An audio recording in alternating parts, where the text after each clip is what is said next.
Today we're going to use NCAA football to finally answer the question, who's the greatest college football team of our lifetime? We're going to put the 8 best teams since the year 2000 against each other, single elimination playoff style. And you know Goldilocks and the 2018 Clemson team going to be in this video, but who's the other 7? I already know I'm going to get crazy hate for some of the names I'm going to leave off this list, but let's set it off 8 through 1. The 8 seed, the 2014 Ohio State Buckeyes. 7 seed, the 2020 Alabama Crimson Tide. The 6 seed, the 2018 Clemson Tigers. The 5 seed, the 05 Texas Longhorns. The 4 seed, the 08 Florida Gators. The 3 seed, the 04 USC Trojans. The 2 seed, the 2019 LSU Tigers. And the 1 seed, the 2001 Miami Hurricanes. Leave in the comments who you think I snubbed and tell me why. So with the 8 teams and their respective seeds set, let's take you to the 2014 Ohio State team versus the 2001 Miami team. I know there's a lot of people questioning why I would put Ohio State at number 8. This was a team that had a bad week 2 loss against Virginia Tech, but would go on to have a couple of really good wins, including at Michigan State, of course beating their rival Michigan, and then beat Wisconsin by 59 in the Big Ten Championship, squeaking their way to the 4 seed and winning the first ever college football playoffs. After Ken Dorsey tried to force a throw to Andre Johnson, Ohio State was looking to capitalize, and they were trying to establish the run game early with Ezekiel Elliott and of course Cardale Jones, who was just impossible to bring down. It was a defensive battle early on as the teams would end the first quarter tied at 0. Miami's defense was ridiculous, and they were the original DBU. Ed Reed, Philip Buchanan, Mike Rumph, and Sean Taylor was a freshman on this team. That 2001 Miami team had 19 first-round draft picks. Ohio State had a couple of dogs too, and they were anchored by Joey Bosa, and say what you will about Eli Apple, but he was a top 10 pick. And after Cardale Jones couldn't take care of the football, that gave Miami all the momentum it needed as they found Jeremy Shockey and he ran a couple dudes over. This was a really strange strip sack on Ken Dorsey, but he'd be able to fall on it, and after running Clinton Portis to get a little bit more yards for the field goal, he'd get brought down by his face mask by Von Bell, and that would result in an automatic first down. The very next play, Willis McGahee would take it 13 yards for the touchdown. And after forcing a 3 and out, Ken Dorsey would find Andre Johnson over the middle. He'd make a couple guys miss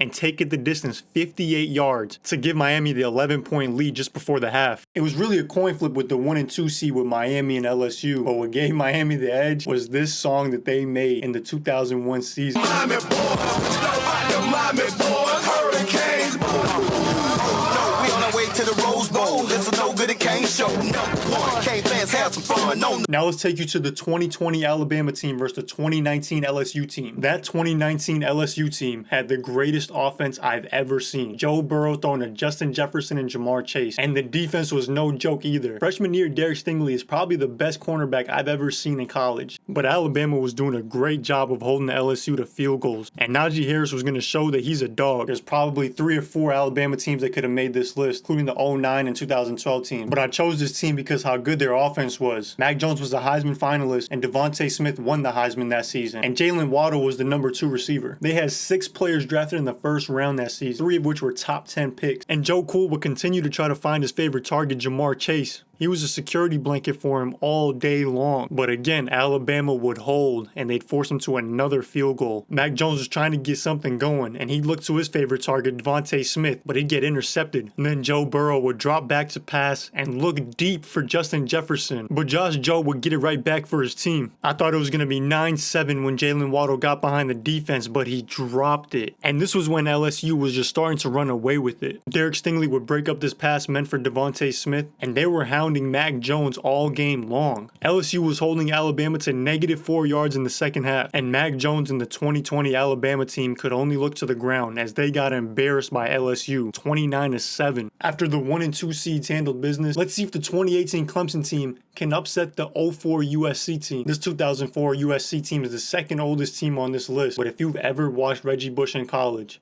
you could argue he was the greatest running back in college football history, maybe second to Barry Sanders. Him and Matt Leinart were both Heisman winners, and they blew the doors off of Oklahoma in the national championship game. But this Clemson team wasn't just going to roll over, as they had a high-powered offense themselves, which included T. Higgins, Travis Etienne, and Hunter Renfrow, all led by a freshman Trevor Lawrence, who was getting better and better every single week in the 2018 season. Reggie Bush would finally find some running room against that stout Clemson defensive line, and USC would turn to LenDale White, the bigger of the two backs, but he just couldn't get it in. And it looked like we had another defensive battle after it was 6-3 at the half, but Matt Leinart would finally find Steve Smith down the sideline. No, not that Steve Smith, the other Steve Smith, but would be held to a field goal. And Trevor Lawrence was showing why he was the first overall pick with this throw, but unfortunately it didn't lead to much, and Matt Leinart would look deep left and find Steve Smith again. This time they wouldn't squander their opportunity, because a couple plays later, they'd score a touchdown and extend their lead. Clemson really needed to start getting something going on offense, and Trevor Lawrence was showing the same mobility he was using in the national championship game against Ohio State. But unfortunately, the USC defense was all over his receivers, and they were swarming to the football, and Clemson would not be able to pull this one out, as Reggie Bush and Matt Leinart would hug after the game and celebrate their 16-3 victory over the Tigers. With USC taking care of business, we had probably the most exciting game of the first round left, the 08 Florida Gators versus the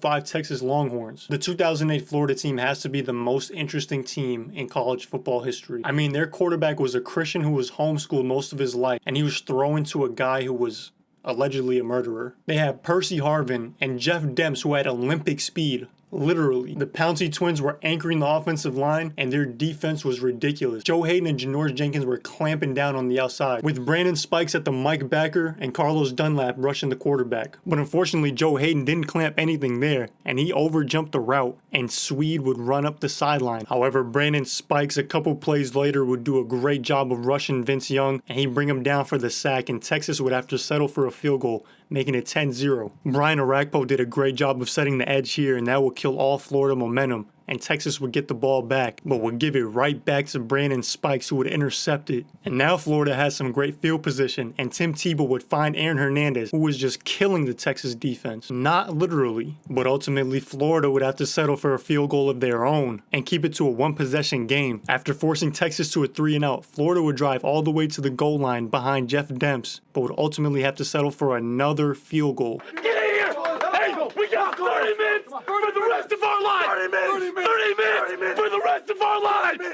That's how we're bad in the first half. It ain't happening. We get the ball. I promise you one thing. We're going to hit somebody, and we're taking it down the field for a touchdown. I guarantee you that. Guaranteed. Coming out the half, Tim Tebow would find the controversial Riley Cooper over the middle, and he'd set them up for a good field position and another field goal. So Tebow fell short on his guarantee, unfortunately, but at least it was a 1-point game. That is before Jamal Charles decided to turn up and score a touchdown, but it was still a one-possession game, and Tebow would find Percy Harvin deep, but just couldn't run away from the defender. But he'd use his mobility and thick frame to get him inside the red zone, and then a couple plays later, he'd find Jeff Demps over the middle, who'd break a couple tackles and then score, and they would go for 2 naturally, but unfortunately it'd get broken up at the goal line and it'd be down by 2. Vince Young was starting to drive his team down the field, and it was looking like he was going to be able to just pick them apart and win the game, but unfortunately on this 3rd and goal, instead of just settling for 3, he would throw it and force an interception to Janoris Jenkins. Texas would hold Florida on 4th down, but Tebow's magic wasn't over yet. Florida would burn all 3 timeouts and force Texas to kick a field goal, and then Tim Tebow would drop back and throw a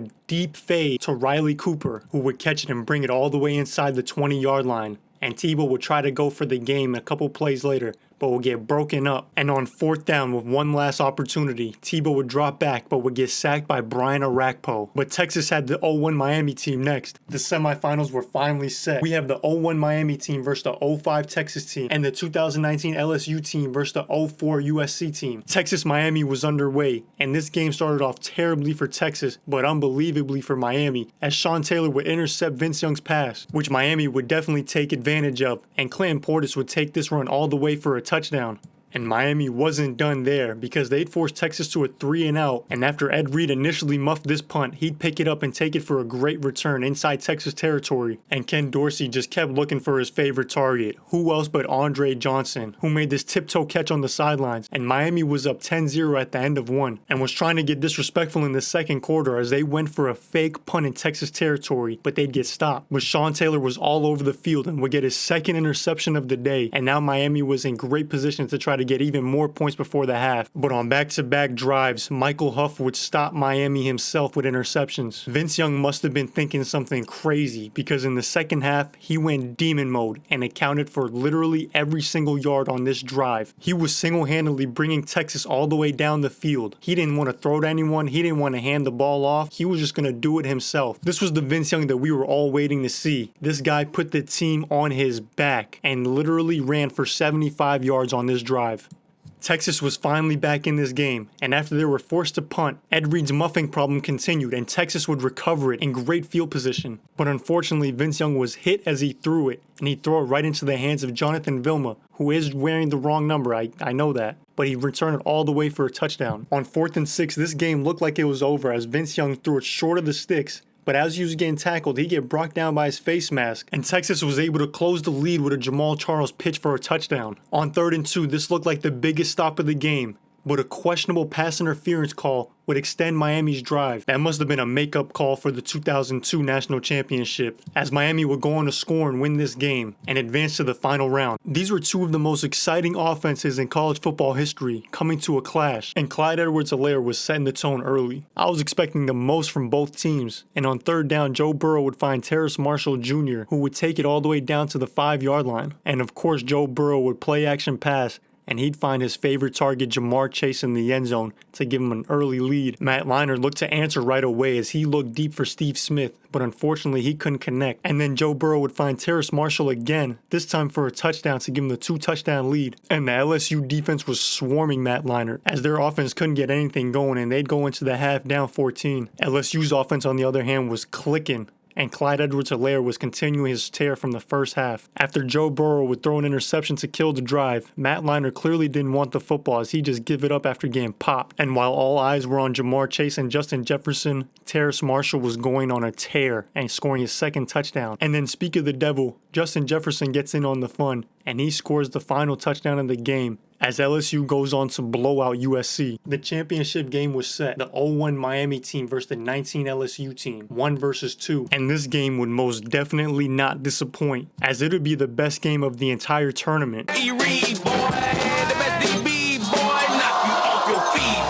Ed Reed came down and laid the wood to start this game off, but Miami was struggling on offense themselves, or maybe LSU was just doing a great job of attacking them. And after Joe Burrow was able to avoid these 2 sacks, he'd be lucky to not get intercepted here, and LSU was blessed to be able to get 3 points out of it. Miami would tie it right back in the second quarter though, so we were all even at 3. And then Joe Burrow would find Terrace Marshall, who's been probably the player of the tournament up to this point. But this time, Joey B wasn't as fortunate, as he'd throw this ball and it'd get intercepted by Jonathan Vilma. But Ken Dorsey wasn't any better, as he'd throw this ball, but Christian Fulton would jump it and bring it all the way down inside the 10-yard line. But it was really a game of defenses, because Ed Reed would get an interception here and kill the momentum for LSU. And we'd go into the half tied at 3. Coming out the half, Joe Burrow was trying to make something happen, but would throw another interception. And this time, Ken Dorsey was going to capitalize on it, and he'd find his receiver, Daryl Jones, inside the 10. And a couple plays later, Dorsey'd be able to run it in himself. Unfortunately for LSU, Burrow was having the worst game of his career and would throw another interception. But LSU was able to stop Willis McGahee on 3rd down and force a field goal, so it was just a 10-point game. But they don't call him Joe Ice for no reason, because when it mattered most on 3rd down, he'd find Jamar Chase over the middle. And on the next play when he got sacked, it looked like all their momentum was dead again.